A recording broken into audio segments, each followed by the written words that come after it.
Hamas ఈ పేరు చెబితేనే ఇజ్రాయెల్ భగ్గుమంటోంది. అధినేత కుర్చీలో కూర్చోవడం కాదు, కూర్చోవాలన్న ఆలోచన వచ్చినా లేపేస్తామన్నట్లుగా దూకుడు చూపిస్తోంది. అలాంటి హమాస్కు ఇప్పుడు కొత్త చీఫ్ వచ్చాడు. తమ సారథిని ఆ సంస్థ ప్రకటించింది. అత్యంత సీక్రెట్గా అధినేత ఎంపిక నిర్వహించగా ఇజ్రాయెల్ హిట్ లిస్ట్లో ఉన్న ఖలీల్ అల్ హయ్యాను పదవి వరించింది. ఇంతకీ ఎవరి అల్ హయ్యా? ఇతని ఎంపిక వెనుక వ్యూహమేంటి? ఇప్పుడు ఇజ్రాయెల్ ఏం చేయబోతోంది? 2 ఏళ్ల తర్వాత హమాస్కు కొత్త చీఫ్. హమాస్ చీఫ్గా ఖలీల్ అల్ హయ్యా. ఎవరి అల్ హయ్యా? బ్యాక్గ్రౌండ్ ఏంటి? ఇజ్రాయిల్ హిట్ లిస్ట్లో ఉన్న అల్ హయ్యా. అల్ హయ్యా ఎంపిక వెనుక ఏం జరిగింది? ఇజ్రాయిల్ టార్గెట్ ఎలా ఉండనుంది? గతంలో హమాస్ చీఫ్లను ఎలా లేపేసింది? అక్టోబరు దారుణంపై రగులుతున్న ఇజ్రాయిల్ నడిపించేవాళ్లు కాదు, నడిచేవాళ్లు కూడా ఉండొద్దు. శత్రువు జాడ కాదు కదా, శ్వాస సౌండ్ కూడా వినిపించొద్దు అనే రేంజ్లో హమాస్ హిజ్బుల్లాకు ఇజ్రాయిల్ చుక్కలు చూపిస్తోంది. గాజా మీద వరుస దాడులకు దిగింది. ఇప్పుడు లెబనాన్ మీద విరుచుకుపడుతోంది. ప్రపంచమంతా విమర్శలు గుప్పిస్తున్నా తగ్గేదేలే అంటోంది.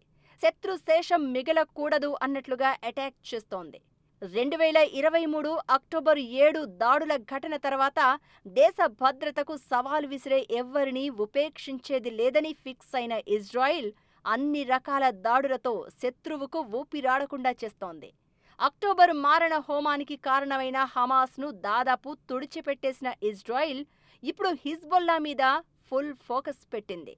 అయితే దాదాపు 2 ఏళ్ల తర్వాత హమాస్కు కొత్త చీఫ్ వచ్చాడు. 2 ఏళ్ల కింద ఇజ్రాయిల్ సైన్యం దాడిలో ఇస్మాయిల్ హనియే, యహ్య సిన్వార్లు చనిపోయిన తర్వాత నుంచి ఆ పదవిలో ఎవ్వరూ నియమితులు కాలేదు. ఇప్పుడు ఖలీల్ అల్ హయ్యాను తమ నేతగా నియమించినట్టు ప్రకటించింది హమాస్. సిన్వార్ మరణం తర్వాత అల్ హయ్యా హమాస్ సీనియర్ నేతగా ఎదిగారు. ఇజ్రాయెల్తో కీలక చర్చల్లో గాజా ప్రతినిధిగా వ్యవహరించారు. 2025లో కాల్పుల విరమణ ఒప్పందం కుదుర్చుకోవడంలో కీలక పాత్ర పోషించారు. 2023 అక్టోబరు 7 నాటి హమాసు ఊచకోత ప్రధాన సూత్రధారులలో సిన్వార్ ఒకడు అని ఆరోపించిన ఇజ్రాయిల్ గత ఏడాది గాజాలో హతమార్చింది.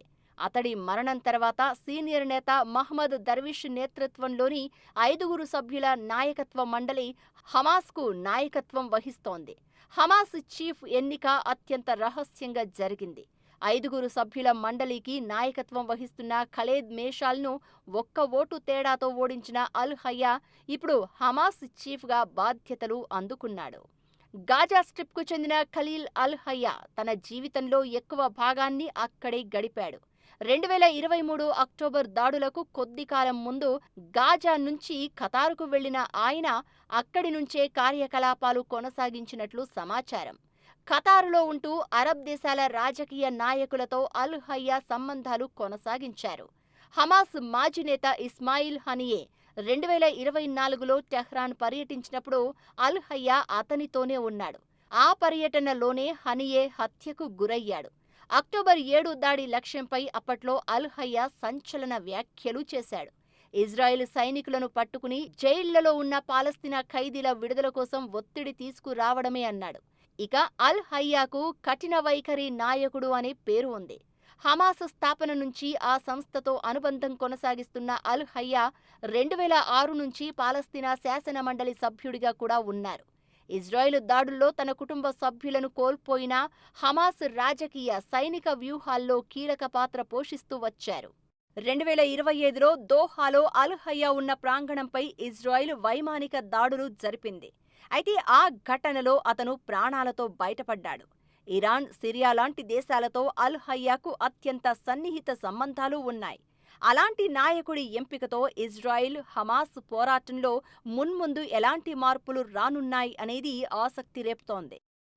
ఇకటు ఖలీల్ అల్ హయ్యా నాయకత్వంలో హమాస్ భవిష్యత్ వ్యూహాలు ఎలా ఉండబోతున్నాయన్నది కూడా చర్చకు దారితీస్తోంది. హమాస్ నాయకుడిగా ఎవరు వచ్చినా లేపేసి తీరుతామని అప్పట్లో ప్రతిజ్ఞ చేసిన ఇజ్రాయిల్ ఇప్పుడు ఏం చేయబోతుందనేది ఆసక్తి రేపుతోంది.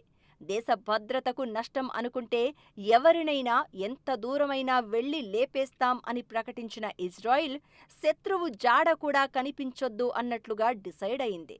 ఇప్పుడు హమాస్ చీఫ్ విషయంలో ఎలాంటి స్కెచ్ వేయబోతుందనేది ప్రపంచవ్యాప్తంగా చర్చకు దారితీస్తోంది. అక్టోబర్ 7 ఘటనకు కారణమైన ప్రతి ఒక్కరిని వెంటాడి వేటాడి మరి లేపేస్తోంది ఇజ్రాయెల్. అలాంటి ఘటనకు సూత్రధారి అయిన ఇజ్రాయెల్ అనుమానిస్తున్న అల్ హయ్యా ఇప్పుడు హమాస్కు చీఫ్ అయ్యాడు. మరిప్పుడు ఆ దేశం ఏం చేయబోతోంది? అల్ హయ్యా టార్గెట్గా ఎలాంటి స్కెచ్లు వేయబోతోంది? ఇంతకుముందు హమాస్ చీఫ్లను అసలు ఎలా మట్టుపెట్టింది? హమాస్ను మళ్లీ యాక్టివేట్ చేయడం అల్ హయ్యాతో అయ్యే పనేనా? అక్టోబర్ 7 ఘటన తర్వాత మొదలైన ఇజ్రాయిల్ వేట ఇప్పటికీ ఇంకా కొనసాగుతూనే ఉంది. ముందు హమాస్ను టార్గెట్ చేసింది. తర్వాత హమాస్కు మద్దతుగా వచ్చిన హిజ్బుల్లాను క్లియర్ చేస్తోంది. ఒక్కొక్కరిని వెంటాడి వేటాడి మరీ ఖతం చేస్తోంది.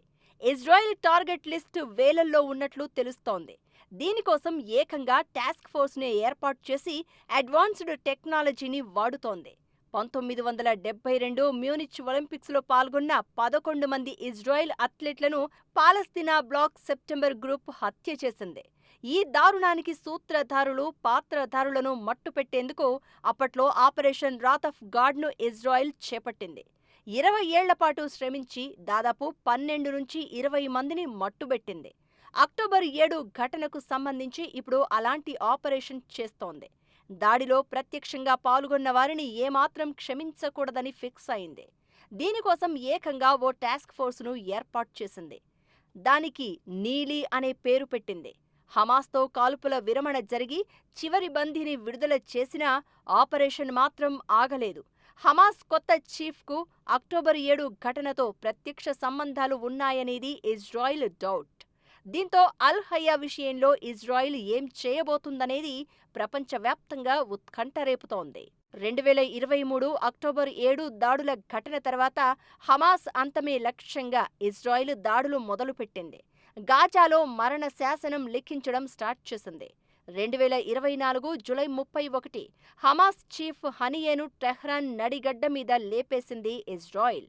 ఇరాన్ అధ్యక్షుడి ప్రమాణ స్వీకారానికి వెళ్లిన హనియే ఓ గెస్ట్ హౌస్లో ఉండగా మొసాద్ ఏజెంట్లు అందులోకి వెళ్లి మరీ బాంబు పెట్టి చంపేశారు. తర్వాత ఆగస్టు 1న హమాస్ మాస్టర్ మైండ్గా ఉన్న మహ్మదా దీఫ్ ఇజ్రాయిల్ వైమానిక దాడిలో చనిపోయాడు. ఆ తర్వాత హమాస్ చీఫ్ స్థానంలోకి యాహ్యా సిన్వర్ రాగా అక్టోబరులో అతన్ని లేపేశాయి. ఆ తర్వాత యాహ్యా సోదరుడు మహ్మద్ సిన్వర్ బాధ్యతలు తీసుకోగా అతన్ని కూడా లేపేసింది ఇజ్రాయిల్.